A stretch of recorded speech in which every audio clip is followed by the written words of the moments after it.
Esses momentos, todos estão convidados e contamos com a sua presença nas reuniões e também no tempo que estamos juntos, ali onde estamos tomando as refeições, no Paulo Júnior.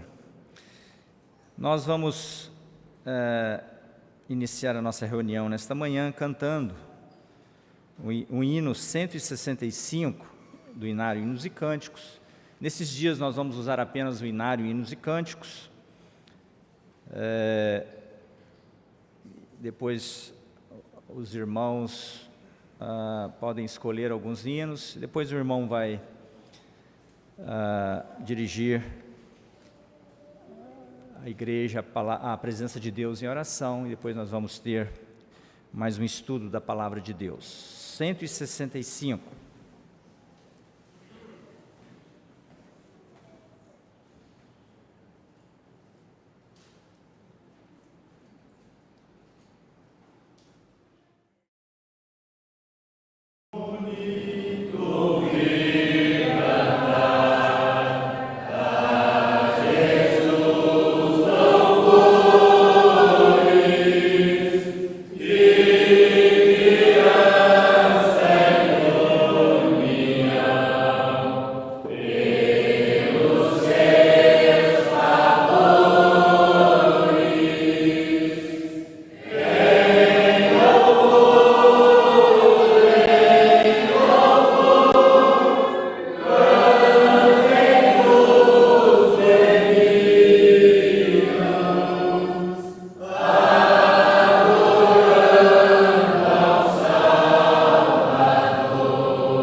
Nosso Pai amado, nós queremos, nesse momento, nos curvar perante o Senhor em oração, dando graças pela liberdade que temos de reunir, pela liberdade que temos de ouvir a Tua palavra, sermos instruídos por ela.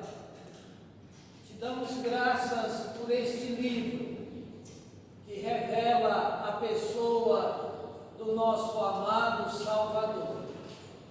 E mais uma vez nós queremos ver o Senhor Jesus nesta manhã, através da exposição da Tua palavra. Damos graças por todas as lições que podemos aprender através da história do passado, no tempo do povo de Israel.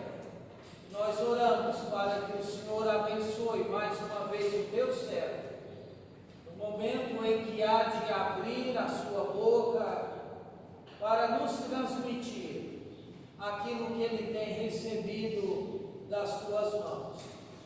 Nós agradecemos pela presença de cada um, oramos por aqueles que porventura estão no nosso meio e ainda não conhecem o Senhor Jesus como seu Salvador pessoal, para que mesmo o estudo da Tua palavra possa despertá-los para entender a necessidade de crer em Cristo para a sua salvação.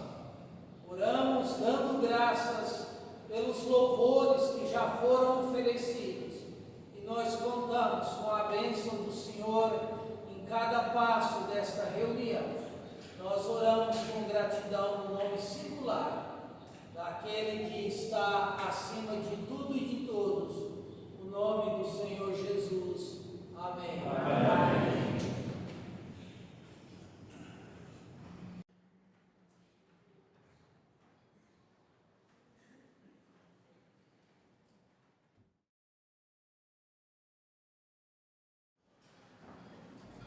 Vamos ver mais uma vez em Êxodo capítulo 27, inicialmente. Êxodo capítulo 27, versículo 1.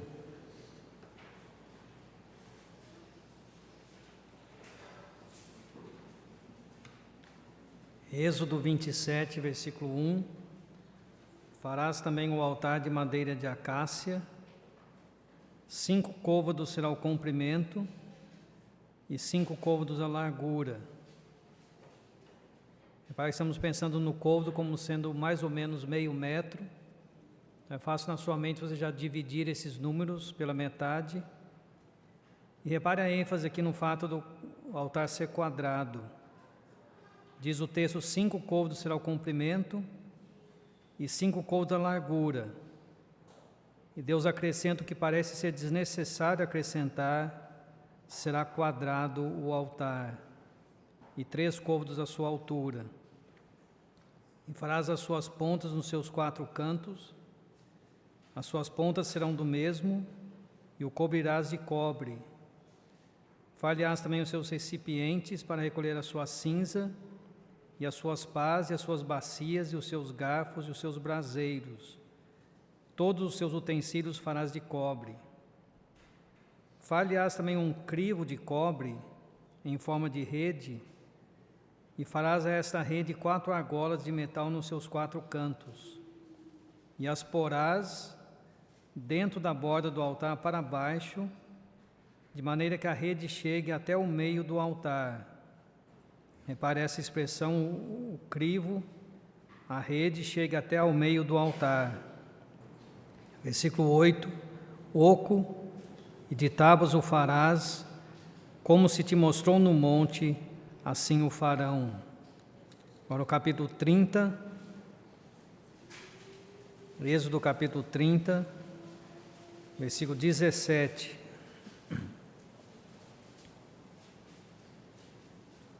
Capítulo 30, versículo 17. Falou o Senhor a Moisés, dizendo: farás também uma pia de cobre, com a sua base de cobre para lavar, e a porás entre a tenda da congregação e o altar, e nela deitarás água. E Arão e seus filhos nela lavarão as suas mãos e os seus pés. Quando entrarem na tenda da congregação, lavar-se-ão com água para que não morram. Ou quando se chegarem ao altar para ministrar, para acender a oferta queimada ao Senhor. Lavarão, pois, as suas mãos e os seus pés, para que não morram. E isso lhe será por estatuto perpétuo a ele e a sua descendência nas suas gerações. Ainda capítulo 38.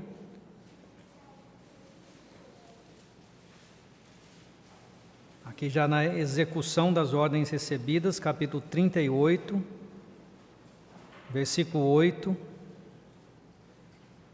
Fez também a pia de cobre com a sua base de cobre, dos espelhos das mulheres que se reuniam para servir à porta da tenda da congregação. Também no Novo Testamento, em João, capítulo 13, Evangelho escrito por João, capítulo 13.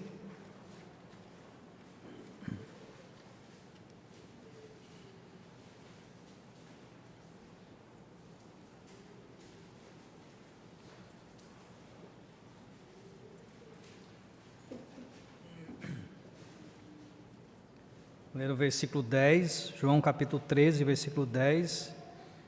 Disse-lhe Jesus: aquele que está lavado não necessita de lavar senão os pés, pois no mais todo está limpo.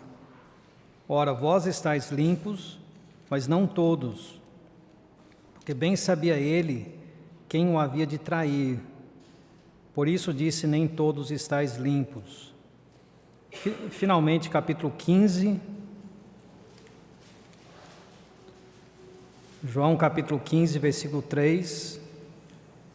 Vós já estáis limpos pela palavra que vos tenho falado. Deus certamente abençoará essa leitura da sua palavra e a nossa meditação nela.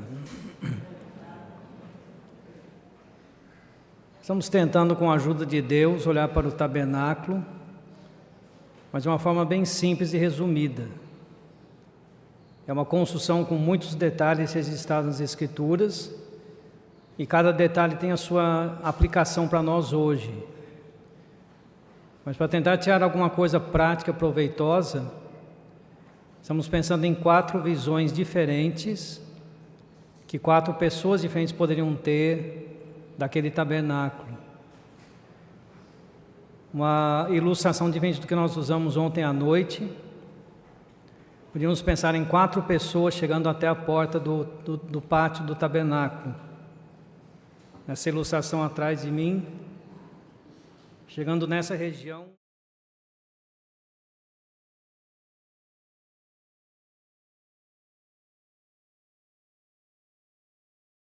sacerdote.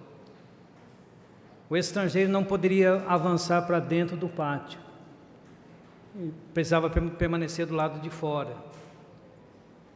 E o que ele veria, sem pensar nas exceções à regra, que ele veria ser apenas essa cerca branca que circundava toda a área do tabernáculo e aquela porta na frente mais atraente, mais acessível. Do lado de fora ele veria essa separação entre ele e o que estava por dentro da cortina. Ontem pensamos que isso representa o que os incrédulos podem ver quando olham para uma igreja de Deus. Os incrédulos, não sendo salvos, não têm direito de estar em comunhão com uma igreja, mas devem observar a vida da igreja. E o que eu tentei transmitir ontem é que, olhando para a vida de uma igreja local, eles deveriam perceber que aquela igreja é distinta e separada da sociedade deles, mas ao mesmo tempo é um grupo de pessoas que deseja atraí-los para si. Como se aquele incrédulo dissesse: aquele povo é diferente, mas eles querem que eu seja como eles. Eles não compartilham do meu pecado, mas eles não querem se afastar de mim, eles querem que eu seja atraído para estar junto com eles. Essa seria uma bênção se essa fosse a visão que os incrédulos tivessem das igrejas locais aqui representadas. Hoje nós damos um passo para dentro entrando no pátio, e ali seria o fim do caminho para o israelita comum. Lá dentro do tabernáculo, da tenda propriamente dita, só poderiam entrar os sacerdotes. O israelita comum pertencia ao povo de Deus, havia sido resgatado do Egito, tinha o direito de entrar no pátio do tabernáculo com a sua oferta, mas ele não podia ir além. Eu vou sugerir que isso representa para nós aqueles que a Bíblia chama em 1 Coríntios capítulo 14 de indoutos. Pessoas que são salvas, mas não pertencem à igreja local. 1 Coríntios 14, 23 fala da igreja estando reunida e chegando naquela reunião 2 tipos de pessoas: os infiéis ou os indoutos. Os infiéis são pessoas não salvas, os indoutos são de outra classe, são salvos, mas não fazem parte da igreja local. É uma triste realidade que em qualquer localidade sempre haverá muitas pessoas salvas que não fazem parte da igreja local naquela localidade. Essa não é a vontade de Deus. A vontade dele é que o povo dele estivesse todo reunido ao nome do Senhor Jesus Cristo. Mas é a realidade que nós vivemos hoje. Há muitos indoutos, pessoas que pertencem a Deus, mas não pertencem à igreja local. E o que nós temos aqui no pátio do tabernáculo, que é o altar de holocaustos e a pia, esses dois móveis ilustram aquilo que a igreja local poderia representar para os indoutos que estão observando a vida da igreja local. Eu queria pensar um pouquinho hoje sobre essa visão da igreja local, esse aspecto da sua vida. Os 2 móveis, o altar e a pia, são de fácil interpretação. O altar claramente fala da cruz do Senhor Jesus Cristo. Acho que isso é um simbolismo muito fácil de entendermos. Está presente em muitos hinos que cantamos. Um animalzinho sacrificado sobre o altar ilustra a morte do Senhor Jesus Cristo por nós. A pia com a sua água fala para nós da palavra de Deus. Na Bíblia a água é usada em 2 sentidos figurativos. Quando nós vemos de água em movimento, como uma fonte de água, um rio, por exemplo, aquilo representa a ação do Espírito Santo. Lembre, por exemplo, de João capítulo 7, o Senhor Jesus Cristo disse: aquele que crê em mim, do seu interior fluirão rios de água viva. E a Bíblia explica, ele disse isso do Espírito Santo que havia de ser dado. Quando você vê o poder da água, a força da água numa fonte ou num rio, aquilo é uma figura do Espírito Santo. Mas a água parada, a água num recipiente, a água para ser usada para lavar, é uma figura da própria palavra de Deus. Efésios capítulo 5 fala de como Cristo está purificando a igreja nessa presente dispensação, para apresentá-la assim uma igreja gloriosa. Diz aquele texto que ele a purifica pela lavagem da água e acrescenta pela palavra. A palavra de Deus tem esse efeito purificador sobre o salvo, mostrando-nos as nossas falhas. São 2 aspectos de purificação: a cruz e a palavra de Deus, o altar e a pia. O altar, falando da cruz, fala da nossa regeneração no dia que cremos no Senhor Jesus Cristo e nascemos de novo. Fala da purificação da culpa do pecado. E no dia em que o pecador crê no Senhor Jesus, ele é de uma vez por todas purificado de toda a sua culpa e é feito digno de estar na presença de Deus, digno de habitar nos céus. Só que aquele pecador continua com uma natureza pecaminosa, uma natureza carnal, que não melhora com o passar dos anos, continua sempre corrompida e perversa, e essa natureza se manifesta na vida daquele salvo, fazendo com que ele ainda cometa pecados. Ele já foi salvo da condenação do pecado, mas ele ainda peca. Quando ele peca, ele não se torna merecedor do inferno, ele não perde a sua salvação, mas a sua comunhão com Deus fica prejudicada.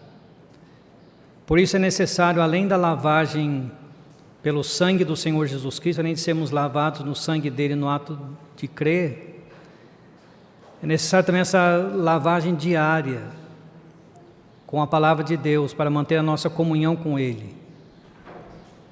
É disso que trata João capítulo 13. Quando o Senhor foi lavar os pés dos discípulos, Pedro queria insistir que o Senhor não lavasse os pés dele. O Senhor queria ensinar para os discípulos aquela noite que era necessária essa purificação parcial. Eles já estavam limpos, no sentido completo da palavra, mas precisavam lavar as mãos e os pés. Pedro, exagerado, tentou dizer que o Senhor pudesse lavá-lo então por completo.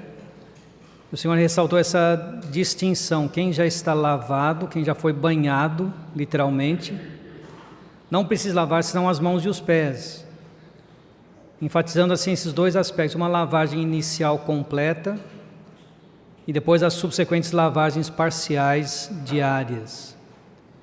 E essa é a experiência do salvo na sua vida cotidiana. No dia em que você creu, para você que já é salvo, o Senhor te purificou de uma vez por todas da culpa do pecado, mas a manifestação da influência do pecado na sua vida ainda precisa ser tratada diariamente. E a leitura das Escrituras nos ajuda nesse aspecto. Davi fala no Salmo 119, como purificará o jovem o seu caminho? Responde: observando conforme a tua palavra. E quando nós vamos lendo as Escrituras, ela tem esse efeito purificador de nos mostrar os nossos erros, nos ajudar a corrigi-los. É importante termos essa consciência da lavagem inicial e da lavagem diária. Então, o judeu que entrasse no pátio do tabernáculo veria esses dois móveis, a arca e a pia, ilustrando para nós a cruz do Senhor Jesus Cristo e a palavra de Deus, o efeito purificador da cruz, o efeito purificador da palavra de Deus nas nossas vidas. Pensando coletivamente nas reuniões da igreja, estamos tentando ver aspectos da igreja local nesse tabernáculo, podemos aplicar isso àquilo que os de fora poderiam observar. Algum indouto observando a vida da igreja local aqui em Itapajipe, ou da igreja local em Pirassununga, ou qualquer outra igreja aqui representada, o indouto poderia ver em nós alguma coisa para atraí-lo a estar no nosso meio. E seria bom se ele percebesse que há, nessas igrejas aqui representadas, uma preocupação, uma apreciação, uma valorização da cruz de Cristo e da palavra de Deus. Estou pensando em termos bem práticos quanto a isso. Em relação à cruz do Senhor Jesus Cristo, podemos pensar na celebração da ceia. É difícil achar entre as religiões dos homens alguma igreja humana que celebre a ceia toda semana. A ceia costuma ser celebrada com muito menos frequência do que isso. Mas o exemplo bíblico é que todo primeiro dia da semana a igreja reúne para celebrar a ceia. Atos capítulo 20, versículo 7. No primeiro dia da semana reuniam-se os discípulos para partir o pão. Então, todo primeiro dia da semana é nossa responsabilidade e nosso privilégio anunciar a morte do Senhor até que Ele venha. Reunimos como igreja em torno de uma mesa com um pão e um cálice. Esses emblemas falam da sua morte, da sua ressurreição, da sua encarnação também. E ao participar daqueles emblemas, estamos anunciando a morte do Senhor, 1 Coríntios capítulo 11.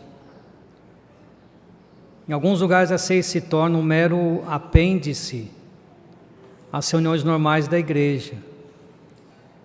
Ela deveria ser o ápice da experiência semanal de cada igreja local. Eu acho um pouco perigoso começarmos a classificar as reuniões da igreja em mais ou menos importantes, porque qualquer convocação de uma igreja onde o Senhor está presente é de suma importância e exige a minha presença, se for possível. Mas do nosso ponto de vista é um privilégio enorme podemos lembrar da morte do Senhor Jesus Cristo. Paulo escreveu aos Gálatas, capítulo 6, longe esteja de mim gloriar-me, a não ser na cruz de nosso Senhor Jesus Cristo. Então é um privilégio enorme para o salvo, individualmente, lembrar da cruz do Senhor Jesus Cristo e ter esse privilégio de coletivamente reunir com outros irmãos para celebrar a morte, anunciar a morte dele pelo partir do pão. E que importância nós estamos dando a essa reunião? Como nos preparamos para ela? Que lugar ela tem no nosso calendário semanal? É importante gloriarmos na cruz de Cristo. O hino do nosso cenário diz: a cruz é sempre a glória e o tema de louvor de todos que confiam no Santo Sofredor. É o tema de glória, é o nosso assunto motivador, lembrar da cruz do Senhor Jesus Cristo. Não só na celebração da ceia, mas também na pregação do Evangelho. Quando Paulo esteve em Corinto, ele escreveu depois para aqueles irmãos, 1 Coríntios capítulo 1 e capítulo 2, que ele foi lá e ele decidiu nada conhecer entre eles, a não ser Cristo e esse crucificado.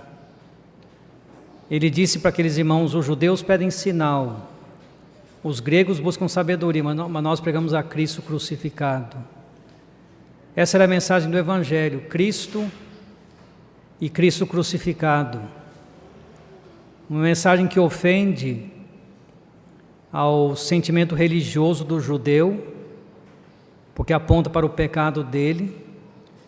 Uma mensagem que confunde a inteligência do gentil, porque parece loucura, um Deus justo enviar o seu próprio Filho para nos salvar. Mas essa mensagem de Cristo crucificado é a base do Evangelho e deve ser mantida por cada um dos salvos até hoje. É bom quando a igreja local preserva nas suas reuniões e dá testemunho disso visivelmente, a importância que a cruz de Cristo tem na vida daquela igreja local. E também a palavra de Deus, precisamos ser guiados por ela. Precisamos ter aquela atitude dos bereanos, em Atos capítulo 17, que comparavam o que eles ouviam de Paulo com o que estava escrito, para ver se realmente as coisas eram dessa forma. Se a cruz é a nossa glória, a Bíblia é o nosso guia. Nós devemos ser orientados e guiados não por o que uma geração passada fez, não por aquilo que alguém ensinou entre nós, mas por aquilo que está escrito na palavra de Deus. E devemos dar importância a esse livro. E é precioso quando os de fora, observando as nossas reuniões, percebem essa ênfase. Nós estamos nos reunindo para promover confusão, nós estamos reunindo para nos divertir ou para nos entreter. Estamos reunidos para estudar a palavra de Deus, para conhecer mais da vontade de Deus. A cruz sendo a nossa glória, no sentido de aquilo que nos dá confiança perante Deus, e a palavra sendo o nosso guia. Assim como o judeu, entrando no pátio, poderia ver apenas esses dois móveis, assim também é bom quando um indouto, observando nossas reuniões, percebe a importância que a cruz de Cristo, que a palavra de Deus tem entre nós. Pensando nisso, eu quero destacar rapidamente alguns detalhes sobre o altar e sobre a pia, que ilustram aspectos da cruz e da palavra de Deus que podem nos incentivar a buscar esse foco também. Quanto ao altar de holocaustos, você percebe a importância dele pelo quadro atrás de mim, porque ele é o primeiro móvel que alguém veria quando entrasse naquele pátio. Estamos conversando com alguns irmãos hoje de manhã e foi destacado a impossibilidade de não ver aquele altar. E não ficava escondido num canto, e não era um altar pequeno, era o maior de todos os móveis do tabernáculo. Isso exige uma pequena explicação. Tem dois móveis do tabernáculo, a pia é um deles, e o candelabro é o outro, sobre os quais nós não temos as medidas dadas na Bíblia. Mas dos móveis cujas medidas foram dadas, o altar de holocausto era o maior de todos eles. Ele ficava bem na entrada, é o primeiro móvel com quem alguém iria se encontrar quando entrasse no pátio do tabernáculo. E o fogo do altar nunca se apagava. Todo dia de manhã cedo era oferecido um holocausto, Todo dia, ao final do dia, era oferecido outro holocausto. Esses dois eram um holocausto contínuo. Além disso, havia constantemente outros animais sendo oferecidos, e o fogo nunca podia se apagar. Então, entrando naquele pátio pela porta principal, pela única entrada que havia, logo você veria um grande altar, 2,5 metros por 2,5 metros por 1,5 metro de altura, com fogo sempre queimando nele, com a fumaça sempre subindo, com o cheiro forte do animal morto. Era impossível não perceber o altar. E assim deveria ser também a nossa atitude em relação à importância da cruz. A cruz não é um mero apêndice aos planos de Deus, a cruz é o centro dos seus propósitos. Não foi um acidente, foi algo planejado. A nossa salvação, a redenção de Deus, todos os planos de Deus dependem da cruz. A sua importância não pode ser exagerada. Pense também na imparcialidade dessa cruz. O altar era quadrado, e como eu destaquei na leitura, Deus fez questão de enfatizar isso. Se está escrito que ele tinha 5 côvados por 5 côvados, até uma criança relativamente pequena já sabe que isso é um quadrado. Mas Deus explica como se nós não tivéssemos percebido, ele ainda explica. Era 5 metros de largura por 5 de comprimento, era quadrado, enfatizando esse fato dele ser igual em todas as direções. Para o norte ou para o sul, para o leste ou para o oeste, a mesma medida sempre. Nenhuma preferência, nenhum ponto geográfico privilegiado. O altar era o mesmo em todas as direções. Nós sabemos que a cruz de Cristo representa o meio de salvação para todo pecador. Seja judeu ou seja gentil, voltando para 1 Coríntios capítulo 1, todos precisam ser salvos e todos só podem ser salvos pela cruz de Cristo. O judeu pode pedir sinais, os gregos podem buscar sabedoria, mas a mensagem para todos eles é Cristo crucificado, sem nenhuma mudança, sem nenhuma parcialidade. Um terceiro detalhe interessante do altar, e esse é para aquecer o coração dos que já somos salvos, é a intensidade do calor que o sacrifício enfrentava.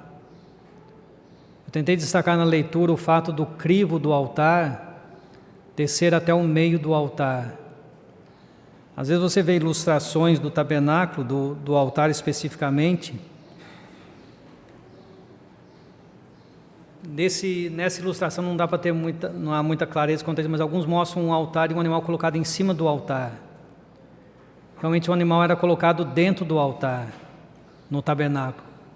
O altar era oco, havia um crivo que descia até a metade do altar, uma rede com lados apoiando na borda do altar, e o animal era colocado em cima desse crivo, literalmente dentro do altar, até a metade da sua altura.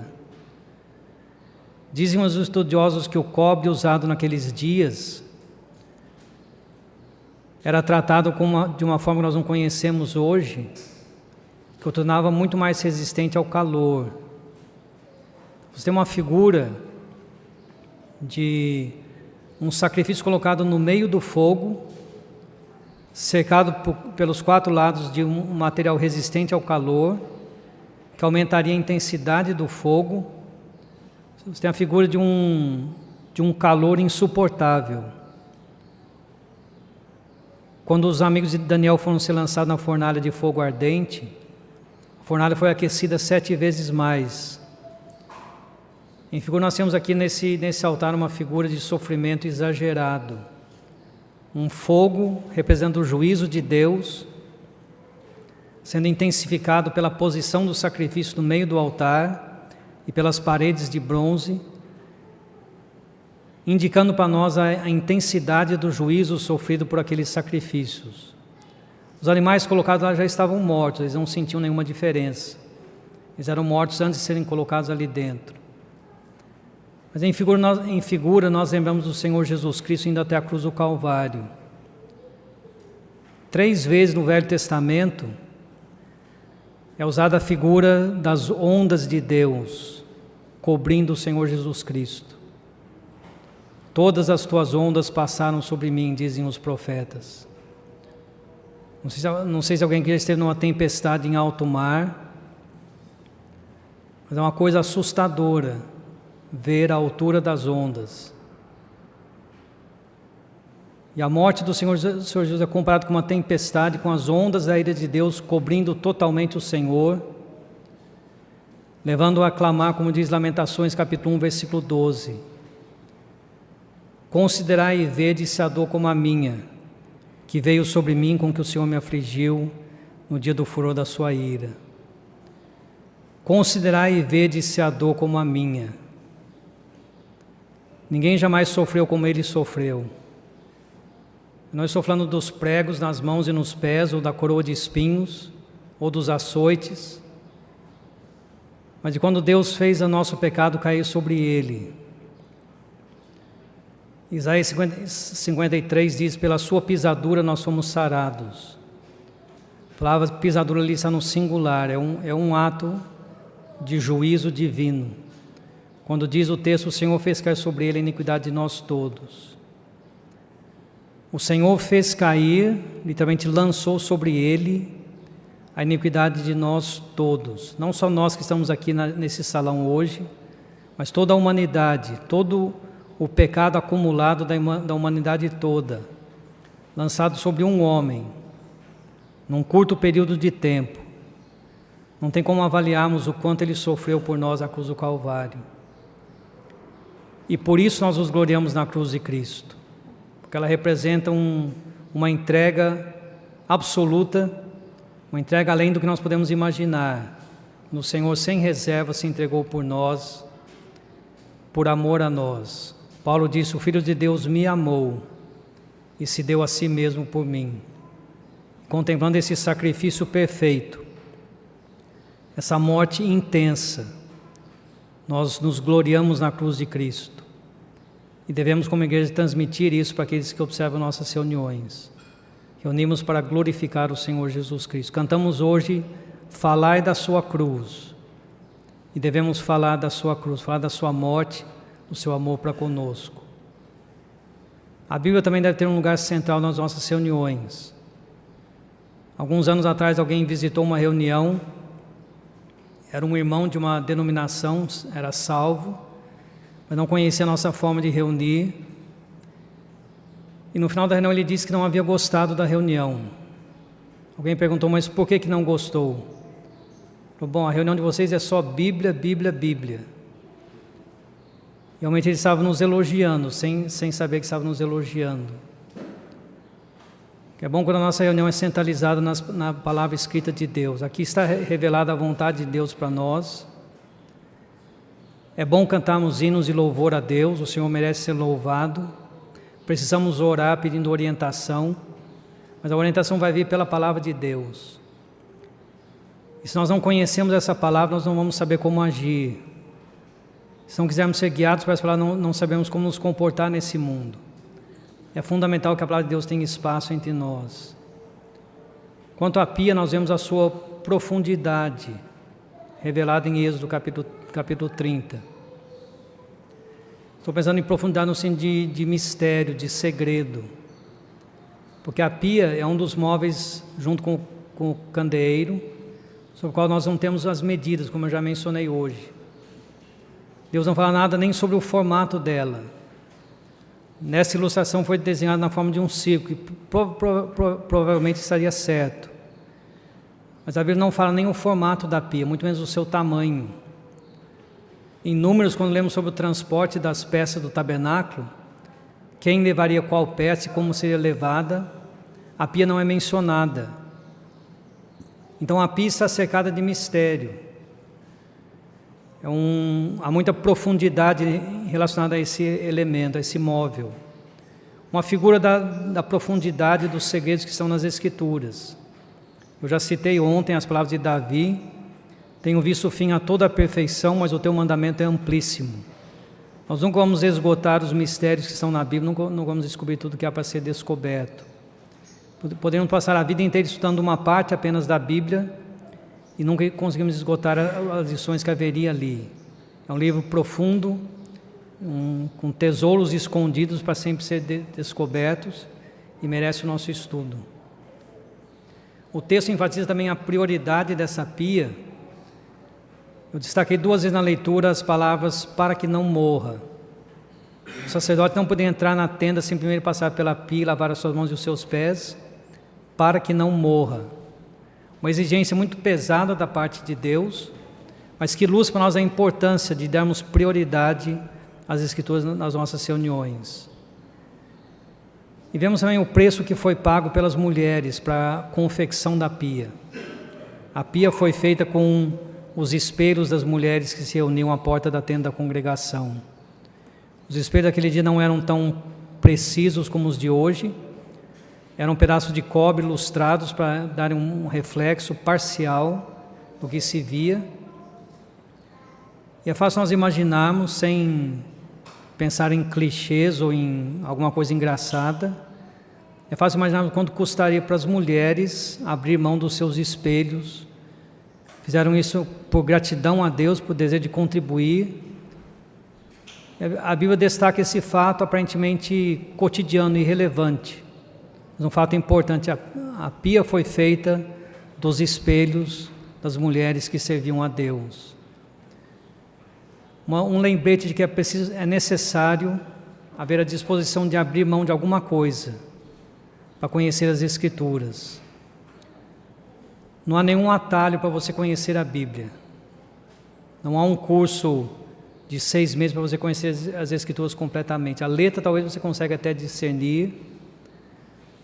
Para entender o que está escrito nas Escrituras, para entender a verdade espiritual, é necessário gastar tempo lendo, meditando e orando para que Deus interprete aquilo para nossos corações.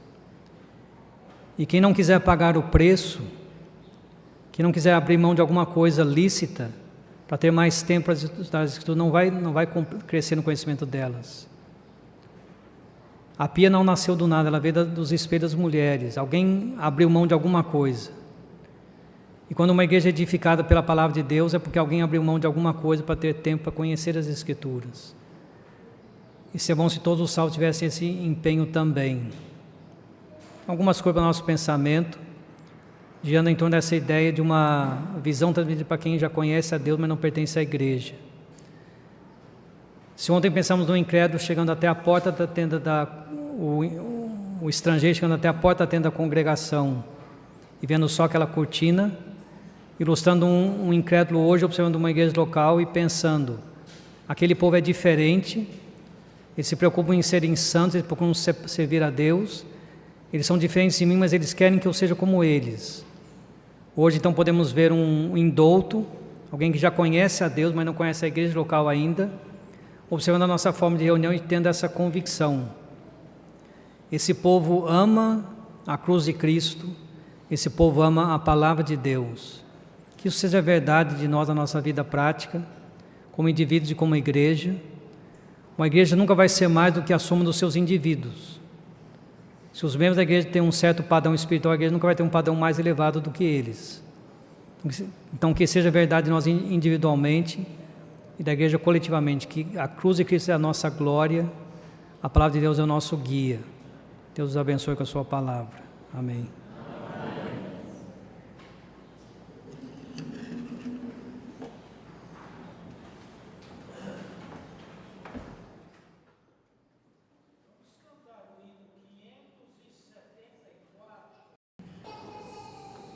Cuidado, ênfase.